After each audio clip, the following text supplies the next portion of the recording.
All right, so welcome everybody to Hoon Academy Lesson 2. So let's get into things. Recall that in last lesson, we introduced the idea of the subject. And if you'll recall what the subject is, that is the data input for any Hoon computation, the data that the computation is allowed to access or act on. So we learned the rune Tisgar, right? So that takes two children. It takes something to set as a subject and something to evaluate against it as a formula, right? So as a simple example, we could say Tisgar, set just the number one to be the subject, and then dot says just return the subject. So that returns the number one. A slightly more complex example. Here we're saying Tisgar, let's set the cell 1, 2 as a subject. Then this dot tis, if you recall, that says that's a comparison of equality, right? And what is this minus and plus? Does anyone know what these minus and pluses by themselves are doing here?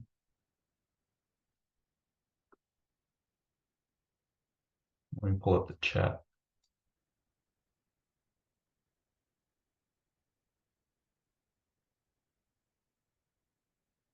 All right, so these minus and pluses are going to be the Lark notation that we learned before. So this is saying get the left branch, yes, and this plus is saying get the right branch. So this is saying with 1, 2 as a subject, is the left branch of the subject equal to the right branch of the subject?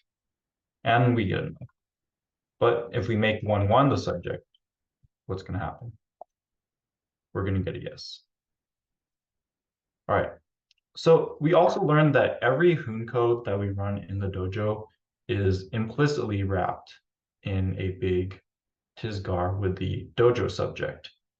And if I just press dot and I press enter in the dojo, that actually prints out this big thing. This is the pre-printed representation of the dojo subject. So don't worry about understanding what all this means now, but there's the subject, even if you don't exactly see it. So let's learn some more ways that we can modify the subject in Hoon. So we mentioned last time that runes are organized by their first character. We've learned two runes already that start with tis, right? We learned tis gar and tis gal. Let's learn some more. So the tis lus rune takes two children. It evaluates child one and makes it the head of the new subject. It puts it in a cell with this thing as the head and the old subject as the tail. And then its child two is something to evaluate against this newly modified subject. So let me show you a graphic which makes it clear what this means. So here we have some subject, right? It's a binary tree. When you run tislus x, what you're doing is you're taking that x and you're putting it here in the head of the binary tree, and you're taking that old subject and you're putting it in the tail of the binary tree. So just like this graphic right here. So what's going on. So let's see some simple examples of this rune. So let's set the number 2 as a subject, then pin the number 1 to the head of the subject, and then return the subject. What's that going to give us? It's going to give us the cell 1, 2, because it took this, put it in the tail, took this, put it in the head, right? If we say, let's take the cell 2, 3 as a subject, then pin the number 1 to the head of the subject, then return the subject, then we get 1, 2, 3, right? Does that make sense to everyone? And we can get, if we use hep, this Lark notation, to get the head of the subject, then that gives you back 1. If we use this lus here to get the tail of the subject, then that gives you back 2, 3. We have one more rune, tis faz. is just like it does structurally the same thing as Tislust does, except it gives it a face to this thing that you're pinning. So it gives it a name that you can refer to it by. So let's look at an example. Here we're doing the same thing as we did up here. So set the number 2 as a subject. Tisfaz with the face A, the number 1, and then use dot to return the whole subject. So that's going to give us a cell with A equals 1 as the head and 2 as the tail. And we can modify this code to say, instead of returning the whole subject, we just return A. So we're saying, make the number 2 the subject, pin A equals 1 to the head of it, and then look for the thing called A in the subject and return it. That's just going to give us this 1 back, right? So we can also use it without explicitly specifying a subject, just in the dojo subject. So here we're saying, let's pin C to the dojo subject with the cell 808, and then return C. And then we get 808, right? Now, if I replace the C with this hep, what is going to happen? Does anyone know what's going to happen here?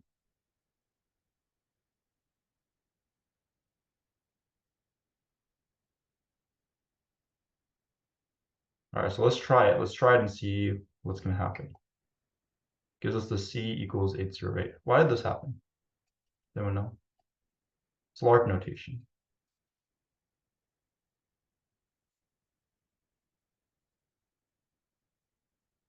So the reason this happened is because remember this tisfaz is taking this structure and pinning it to the head of the subject.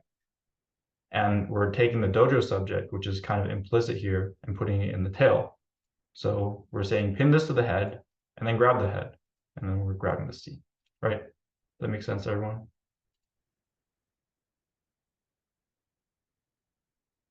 Okay, Darius says that makes sense. I have one person that is comprehending.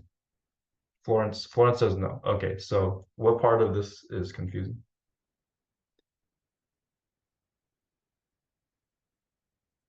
Okay, so we're saying, let me pin C, the face C to the data structure 808 to the head of the subject. In this case, we didn't specify subject. We just ran this in the dojo. So we're pinning it to the dojo subject, which is kind of hidden, right? And then we're saying this hep, we can always do this, right? This is just like doing Lark notation. We can do like stuff like this, right? This hep by itself right here is saying just get the head of the subject, but we just pinned this to the head. So we're just getting the thing that we pinned.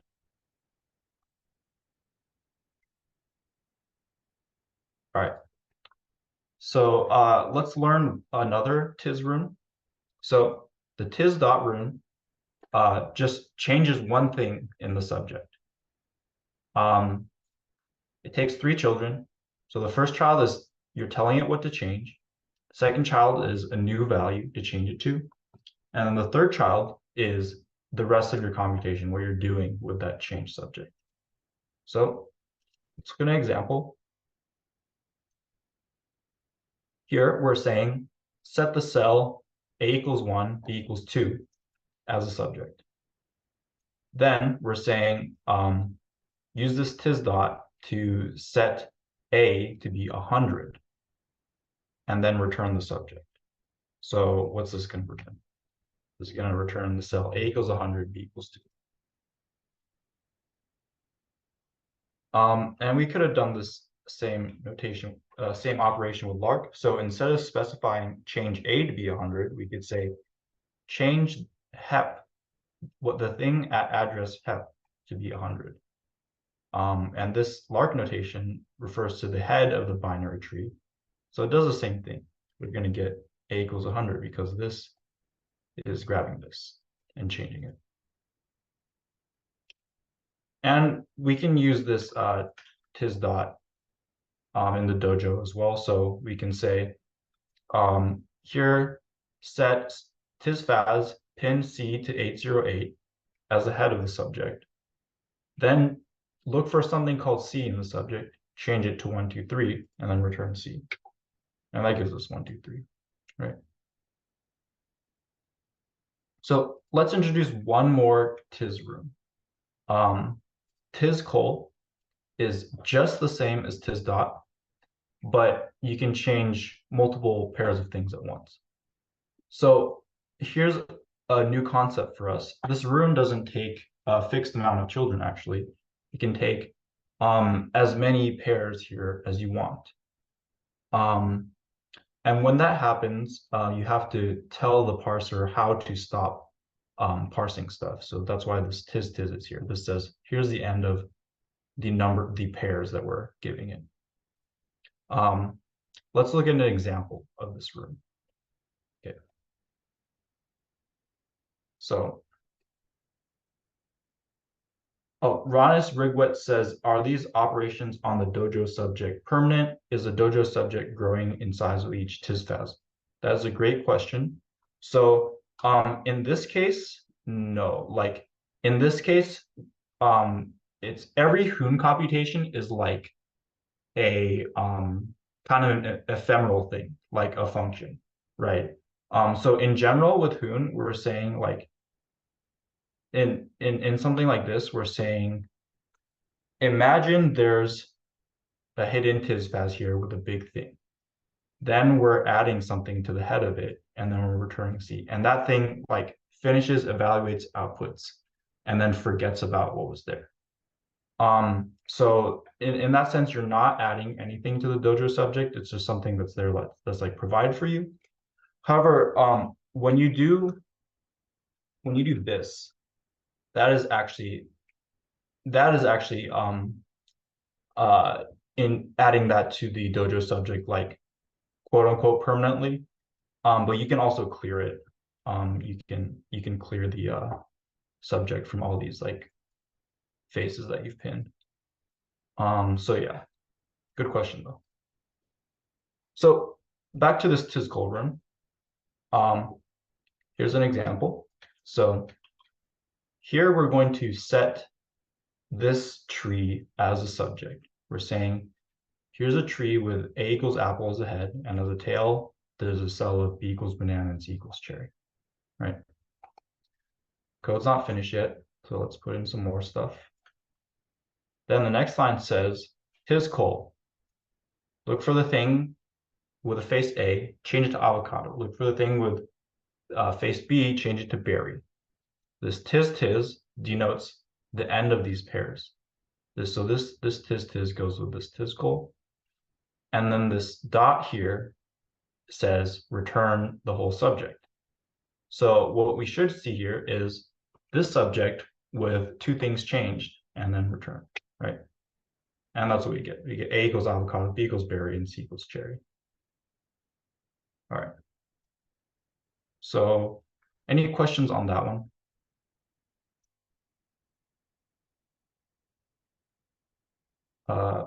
Hermes Corp says, can you clear it with a tis dot directly? I'm not sure what exactly that means.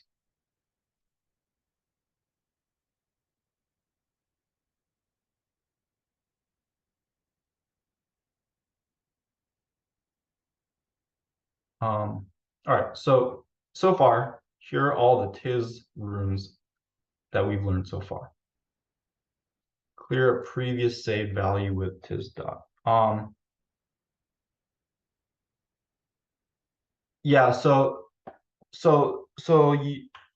not exactly, because when you do it, so like let's say I set C to be 1, 2, 3, right? If I do tis dot C 4, 5, 6, and I have to close this, so I return C here. And then okay, so this computation finished, this function finished, and it outputted 4, 5, 6. But this is kind of a different thing because it's like stuck there. So if I go C again, see it's still 1, 2, 3. And now I could rechange it to something else. But see, that's why we have to distinguish this between this and Hoon code, because this is like a dojo specific, like kind of like a macro that helps us. Whereas, yeah, Hoon code is like all ephemeral in that sense. It's a function. It's like a series of pipes that's used, and then it finishes, and then like it's done, like it disappears after that. Okay, so here's all the tis runes we learned, right? Tisgar, Tisgal, we did some practice with it last lesson.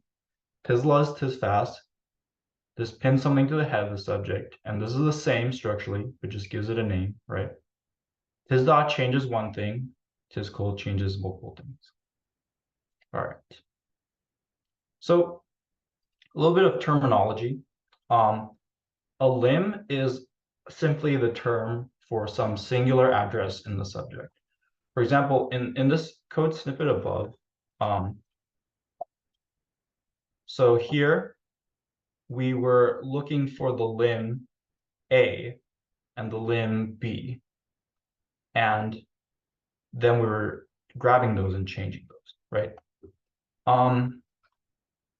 If we have a subject which looks like this, so here we have a cell fod equals 3, bat equals a cell of baz equals 1, and mu equal 2.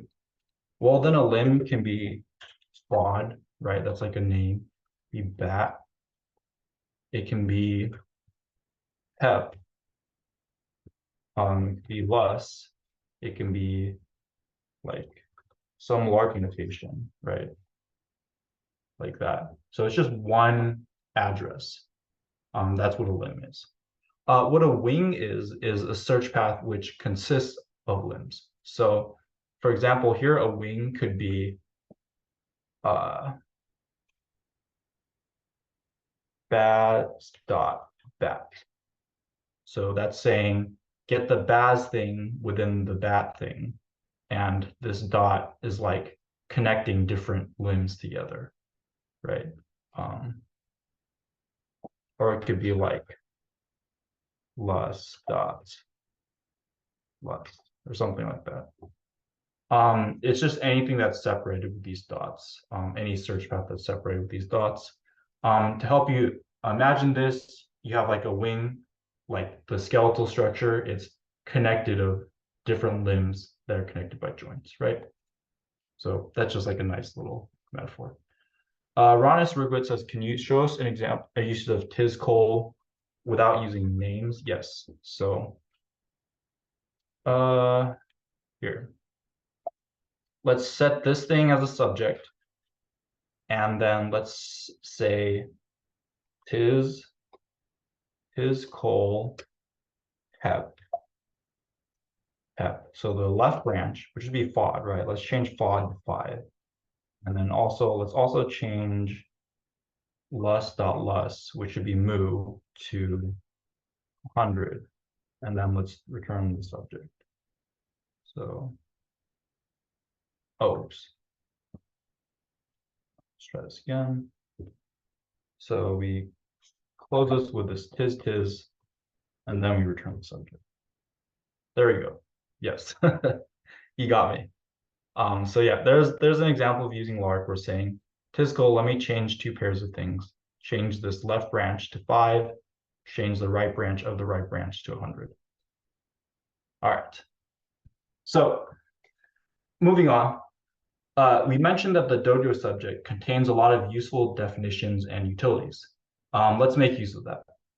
For example, it contains a lot of standard functions, or what we call gates, which allow us to do things like basic arithmetic, right? Let's learn a new rune called Senhep. So what is Senhep doing? It takes 2 children. The first child is a gate to call that you're invoking, and the second child is an argument to the gate. So see a simple example. Senhep add and a cell of 1 and 2.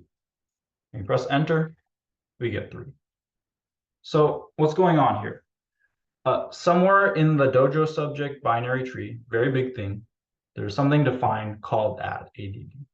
When we call senhep add, it looks up the closest instance of something with this definition and then tries to use it there as a gate. The definition of the gate add specifies that the argument to it must be a cell of 2 atoms, like the cell of 1 and 2, right? So if we try to call it with something else, like you send have add 1, we're going to get an error, type error there. We call it with send have add 1, 2, 3. That's also going to give us an error. So it wants a cell of 2 things. There's several other arithmetic gates that do what you expect. So sub 5-1 is 4. Send have mul 4-3 is 12.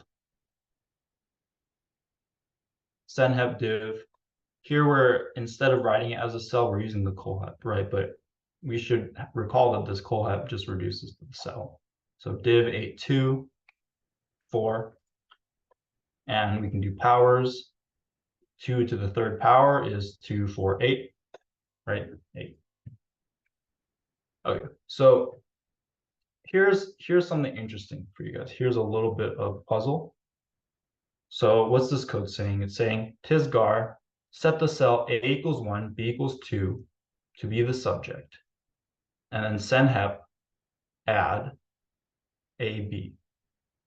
And then if I press enter here, it says find.add.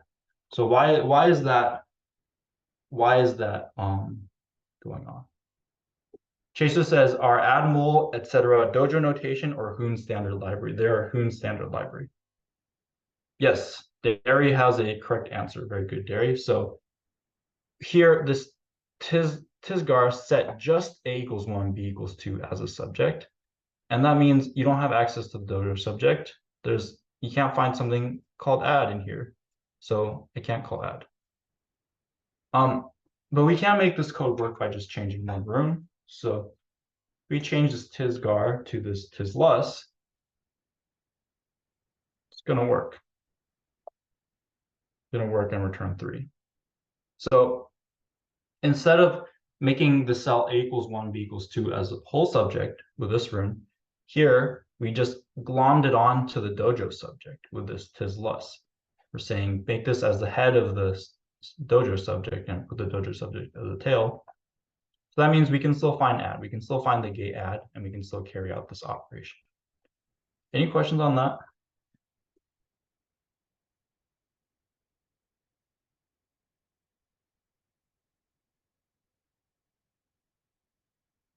All right. So moving on, I have a very long and complicated Hoon expression for you. And it is possible to parse this Hoon expression based on what you've learned so far, but to be honest, it is a little long and difficult. But let's try. Okay, so what is this? Here we have it. Tisfaz x, send have add, colhep 1-1. Tisfaz y, send have div, colhep 10-2. Send have pow, colhep xy. Okay, so if I run this, it's gonna give me 32. Okay. So this evaluates and returns 32. Why is that? So here we have this expression kind of broken down. Here, let's start from the end. So colhep xy makes a cell of x and y. And senhab pow says call the gate power on the arguments x and y. Okay, so we understand this part. We're saying power x to the y power. Now here what's going on. We're saying colhep 10-2, put 10 and 2 in the cell. Then senhep div, call the gate div on the arguments 10 and 2. So we're dividing 10 by 2 here, right? So this expression here is to reduce to 5. Here we're saying tisfaz y. Tisfaz, the first argument is a face. The second argument is what we're giving to that face. So we're saying give y the result of calling div on 10 and 2. So we're giving y 5 here, right? And what's going on here? Colhep 1-1, put 1-1 in the cell. Senhep add, call add on 1 and 1. So add 1 to 1. This becomes a 2. Here, this tisfaz says assign x to 2. So basically, this whole thing is saying assign x to 2, assign y to 5, and then do x to the yth power, so 2 to the 5th power. So that's why we got 32 out of this big piece of hook. All right, so we should, in theory, be able to read code like this, but it really takes some mental work, right, to parse this statement. Fortunately, this is not the only way that we can write Hoon code. So the way that we've been learning so far is called tall form. And although tall form is the most formal way to write Hoon, and pretty much all Hoon has a tall form expansion underneath, we have other ways to write Hoon code that are more legible than this. All right, Ronis Rigwet says, do runes postfix with hep always take 2 arguments? I don't believe that is the case, but it is the case with Cohep and Senhep. I don't know all the hep runes off the top of my head, so. All right, so let's learn a new form called wide form. What is wide form? Well, I'll show you by showing you the wide form of some runes we've learned.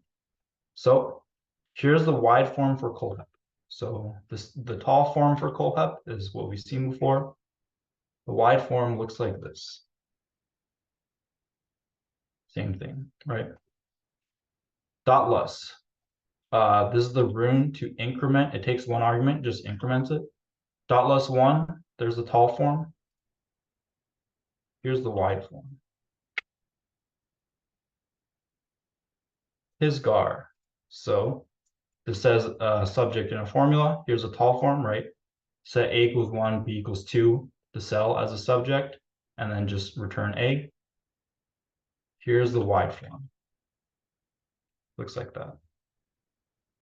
So what we may be noticing here is we wrap the arguments in parentheses, and instead of this gap, this 2 space, we just have an A, so a single space in the wide form. So instead of 2 spaces, just 1 space in here. Some more just for completion's sake. His less. Here's a tall form. Here's a wide form. Senhep. We just learned this rune, right? The rune to invoke a gate. Here is the tall form. Here we're using the wide form for Cohep, but this is the tall form for Senhep, right? Here's a tall form. Or sorry, here's the wide form. And here's one that is a bit more interesting. So Tiz Kol, we just learned this rune, right? This changes several things and then computes something against that change. Here, let's go to our previous example with our avocados and berries. Here we're saying set this tree as a subject. And this is a tall form, right? The wide form would look like this.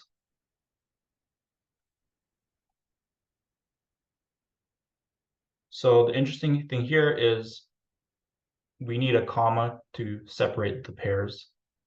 And then finally, here's whatever that we're computing.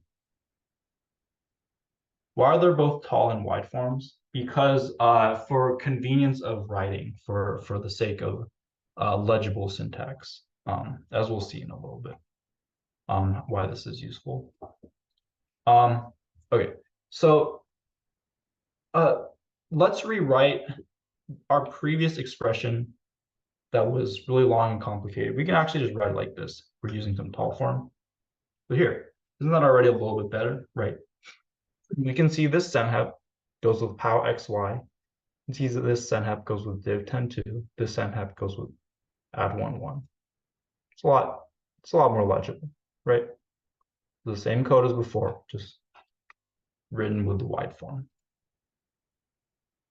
So an important note about wide form is you can use wide form as a sub-expression in tall form, but you can't use tall form as a sub-expression in wide form. For example, consider this expression. What are we trying to do here? So we're trying to use this wide form for tis thous on the outside. but this tall form for senhep and kolhep on the inside. So if we try to enter this in the dojo, it's not even gonna let you enter it.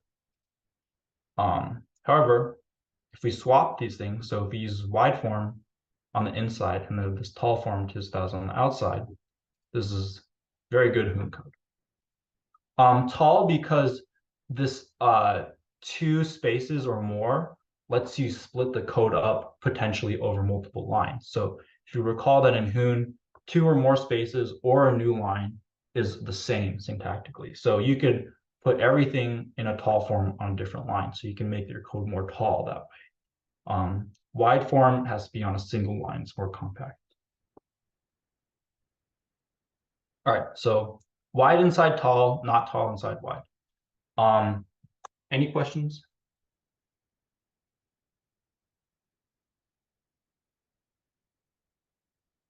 All right, so some Hoon runes have an even more readable version. All right, so Ranis Rigwet says, can tall increase white space beyond two spaces between characters? Yes. You can use two or more spaces whenever there's a gap, two spaces. So you can use a new line, you can use 5 spaces, whatever you like. Though there's some questions on whether like what the preferred style is, but like for a correct Hoon, it's fine. Okay, so some Hoon runes have an even more readable version called sugar syntax. Not every rune has a sugar syntax, but the most commonly used runes tend to have them. Actually, we've already seen a few forms of sugar syntax. So this Kolhep rune, right, makes a cell. It actually has a sugar, which is just like writing the cell out like this. And it actually also has this other sugar form too. So these are all the same underneath. Kolhep 1, 2, cell of 1, 2, and actually this 1, ket 2. Those all do the same thing. So to learn this a little better, let's introduce a few more Kol runes for making cells. So recall that you make a triple like this, right? So a cell of 1 and the cell of 2 and 3. That's actually going to be a triple, right? Or like you can also see it like this, right? The rune Kolas just directly makes a triple. So Kolas 1, 2, 1, 2, 3, boom. The wide form is like this, boom. And the sugar syntax is literally just like that. We can also make 4 tuple kolket, same idea. Kolket 1, 2, 3, 4. That's the tall form. The wide form looks like this. 1, 2, 3, 4. And the sugar is just making this cell. And for anything larger than 4, there's coal tar. 1, 2, 3, 4, 5, 6, 7, 8. And then since this takes indefinitely many children, you got to close it with a statistic. It's like that. So all these tuples look the same, but there's sugar for different runes underneath, and we'll see this pattern a bit more. To help us understand, let's learn some more sen runes for calling gates. So we just learned the senhep rune, right? We did senhep add 1, 2, right? This rune can be used with any gate because any gate can be considered just to have one argument, but that one argument is like a cell of 2 things or 3 things or 10 things or whatever, right? There's a sugar syntax here. You'll see this quite often. You'll probably see this more often than the rune. But the sugar syntax just looks like this. You just put the parentheses around it, and that also is a way to call the gate. Um, let's go into some more send runes. So send less. If you know that your gate takes a cell of two things, you can use the send less. So how does that work? So I know that add takes a cell of two things as its argument.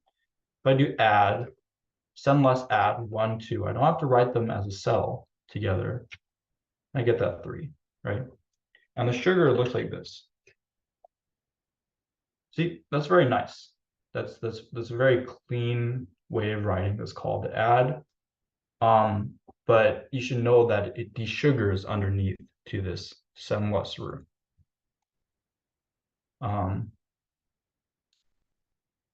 Similarly, we have more. So send ket, just for any gate that takes 3 arguments. I don't know one off the top of my head, so you just imagine that we'll call some gate like this, right? It takes triple as its argument. And then there's a send call rune, which if you have a gate with like 5 or 6 or 7 or 8 arguments, or a tuple of that size, then call it like this. So why the name sugar? I don't know. That's a good question. That might be like a programming language kind of term, but it's like a syntactic sugar is like a programming language term. I know that. So so the important point here is if you have a gate that takes 1 argument, you might see it called like this, gate A. Or if you have a gate that takes 2 arguments, you might see it like this. If you have a gate that takes 3 arguments, you might see it like this. And it might seem like there's the same thing going on, but it's important to know that there's different runes underneath all of these. Everything is palatable with sugar. Yeah, sugar definitely helps make things more palatable. So there's one more sugar syntax we should learn for a rune that we saw. So tisgal, recall what tisgal does. Just tisgar but backwards. We're saying with this second child as a subject, compute this first child. So we're saying with this tree of fod equals 3, bat equals, baz equals 1, moo equals 2, compute bat. So that's just going to give us this, right? So it has a sugar form, which looks like this. You put this colon in between, this col, and that just does the same thing.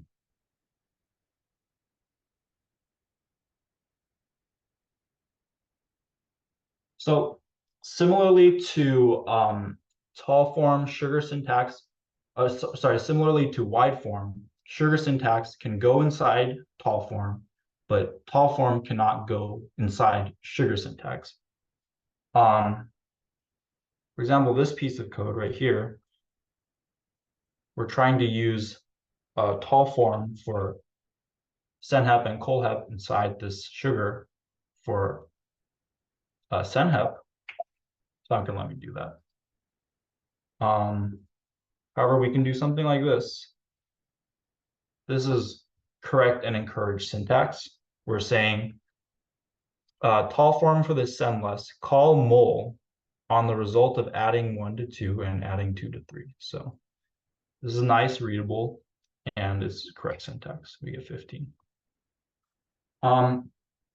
It's good to use sugar in wide form to make your code more readable, but always remember that there's a tall form expansion underneath and be able to convert back and forth between them.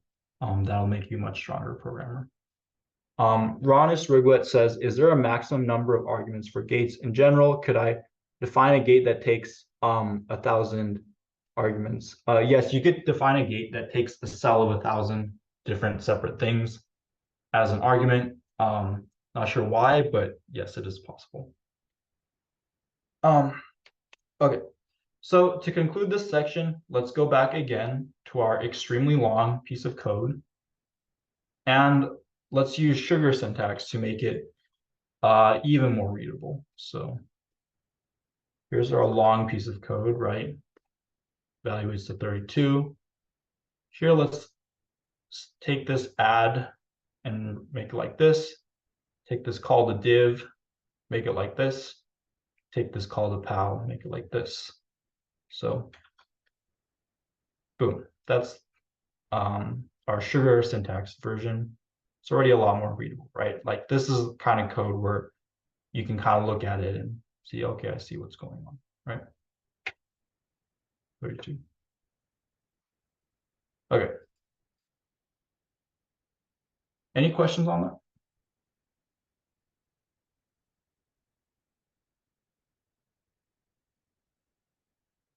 Okay. So last lesson, we began our study of auras. And so what are auras? Let's just rehash it really quick. Every value in Hoon is actually some positive whole number underneath, right? And then we can interpret that number as different auras to get different data types, right? So for example, if we pass the number 97 to the aura pat p, we get the galaxy Ruck. Or we can pass the number 97 to the aura pat t and get the letter A, right? So same number underneath, different interpretations. Let's introduce a new family of runes for working with types and auras, which is the Ket rune family. We're going to learn these 4 runes. All right. So the Ket rune takes 2 children. It casts the child 2 here into the type of the child 1 here. So it's very simple. For example, Ket hep, first child is pat p, second child is number 0. So that's going to fail because it says this is not going to fit there. But here, we'll get into later why this failed. But here, if we cast the result of adding 1 to 2 to pat p with the Ket hep, we get the galaxy Wes.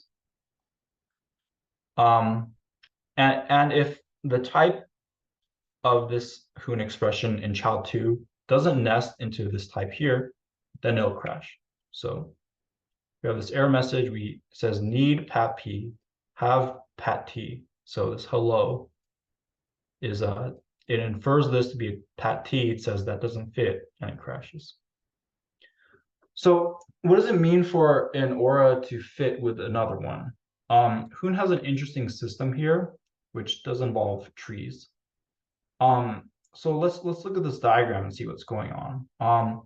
Basically, if an aura such as like pat u nests character-wise into another aura like pat ub, that means any data of type pat ub is going to be able to be cast to a pat u.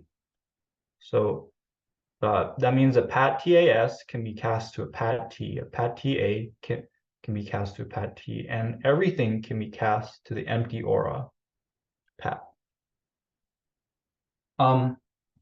So on our last homework, you might have noticed there was a pat UD aura. It stands for unsigned decimal. The pat UD aura, it seems to display the exact same thing as just the pat aura, right?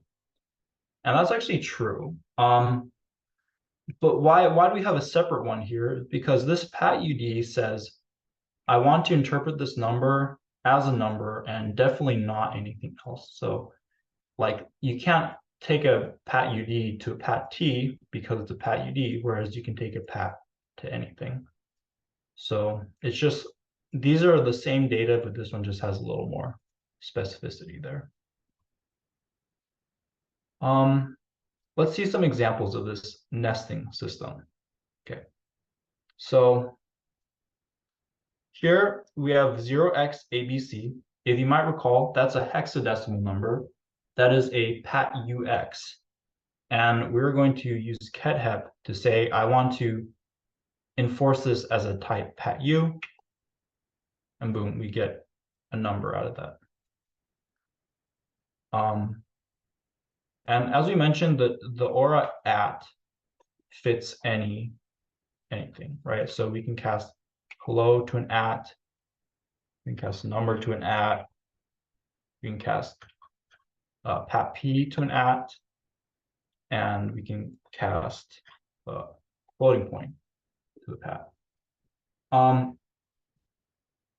And if we try to, we can produce an example of this failing as well. So here we have a pat t, pat ux. These aren't related to each other in the tree, right? So this is going to fail. But I can actually make this hello become a pat ux with this expression. We have tick, pat ux, tick, and then the text string hello. So what's going on there? What happens if I press enter here? It's actually going to work.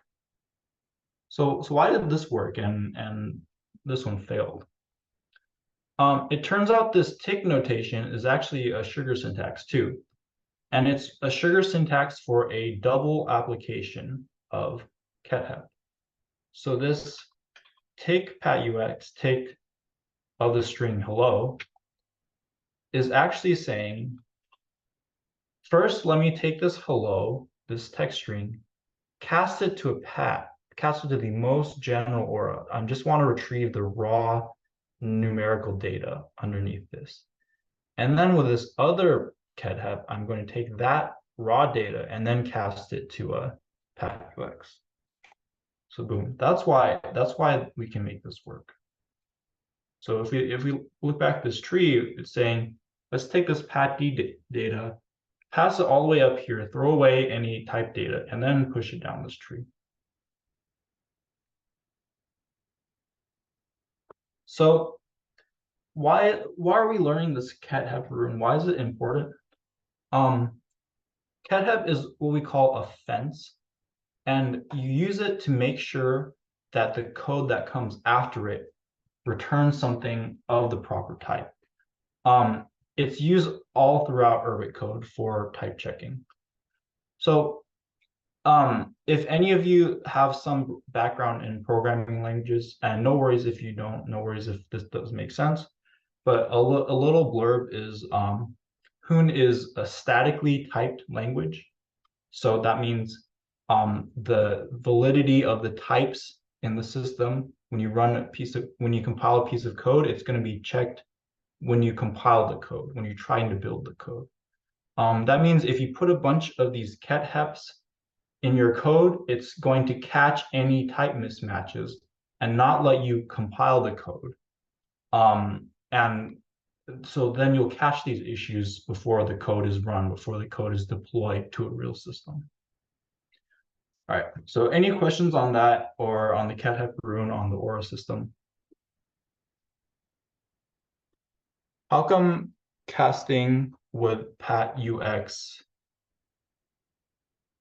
Yeah. So we just went over this, right? So that's okay. Maybe that was unclear. So here, this doesn't work because this nesting hello is a pat t, and this nesting isn't satisfied. So kethep pat ux hello. There's no nesting here, so that's not going to work. That's okay. So but this works, right? Take pat ux, take hello. And that's kind of weird. And that is because this syntax with a tick is sugar for a double application of kethep. So we're saying take this hello, cast it to a pat, throw away the type data, just get the raw number, take that raw number, and then push it down the tree to pat ux. We're going like this, basically. All right, no worries. That's a bit that maybe you like to hear that one twice, anyways. All right, so let's learn a few more ket runes. So ketless is very similar to kethep, very similar. But instead of explicitly specifying the type here in child one, it's just going to infer a type. It's just going to evaluate this Hoon and be like, okay, that looks like a pat T or a pat P, or pat UD, and then it's going to cast this child to whatever it thinks this is. So let me give you an example here. Here we're saying ketless. First child is Zod, and the second child is the result of calling the gate add on 1, 2. So it's going to evaluate this to 3.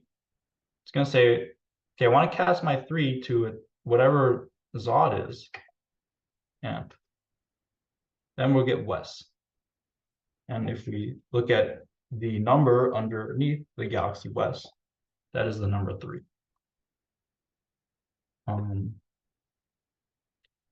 So any questions on that?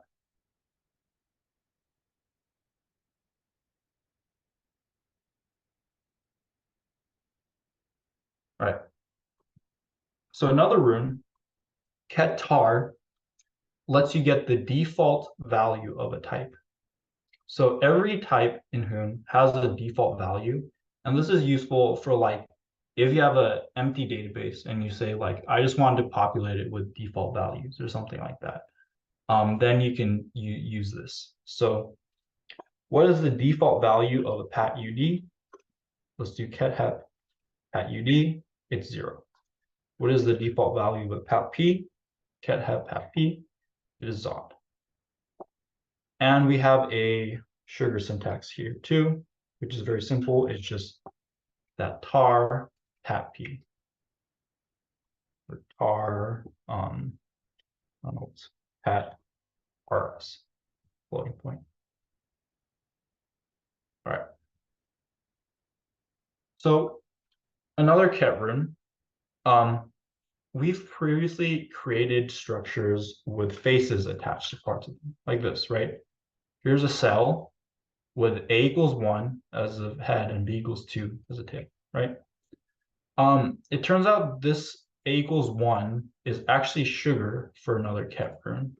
So the Ketiz rune takes 2 children, a face and a Hoon expression, and just returns that Hoon expression with the face attached. So pretty simple. Ket hep A1 is the same as A equals 1.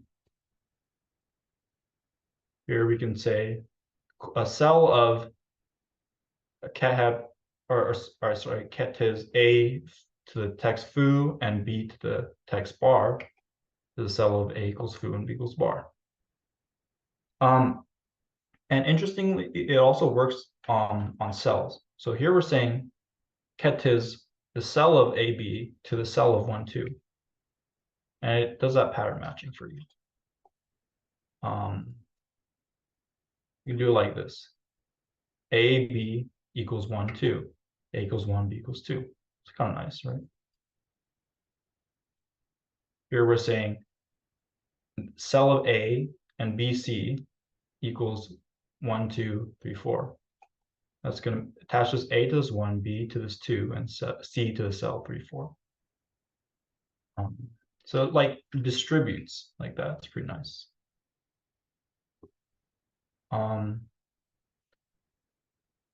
Any questions on that?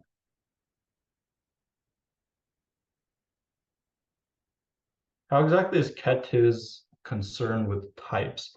That's a good question. I think it's because Hoon's face system is actually like built out of the type system.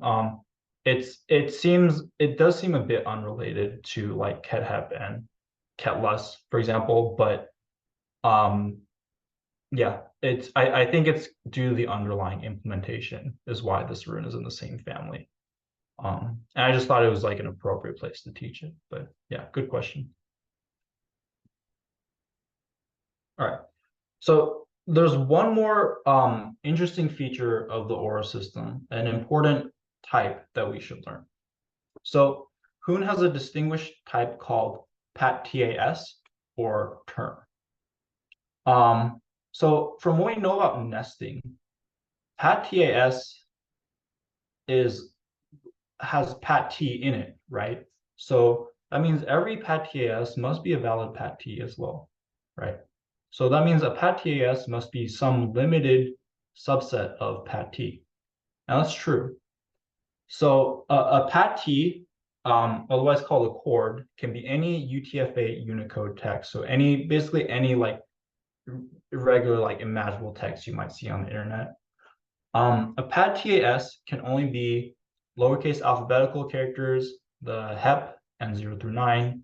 It has to start with alphabetical. So let me give you some examples. Here's a valid PAT-TAS. So it starts with a sen character. Here's another valid PAT-TAS. Sen cats 1, 2, 3. Here's another valid one. T, HEP, E, HEP, R, HEP, M. So, and the special thing about terms is that each of these is a type in and of themselves. For example, I can cat HEP send ABC to send ABC. That's fine, but this is actually going to fail. I'm saying, can I cast send ABC to send AB? And no, this is saying these are different types. The reason this is implemented this way is because this is very useful for like switching and decision making. And we're gonna use these PAT-TAS tags throughout code, like whether it's core code or apps. So yeah, we'll get comfortable with using these in future lessons. All right, so we're almost coming up on the hour. I have just one final thing to show you. If you're ever unsure about the type of something, you can use this rune called Zapgar.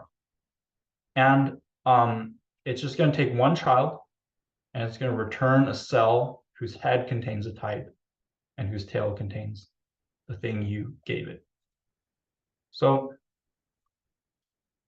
Zapgar 0B1010. What is 0B1010? It's a Boolean or a binary, right? And here says this is a PAT-U. And this 10 is actually the underlying number. Do the same thing with hello, tells us it's a PAT-T. And if we do it with some term, remember these PAT-TASs, these terms, are each their own type. So it's actually going to tell you that it's its own type, just like that. All right. Any questions on that or on the entire lesson?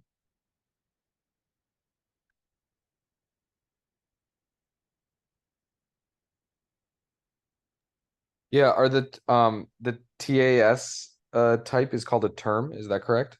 Yes. Are those used for building like enums? What are enums? It would be it'd be used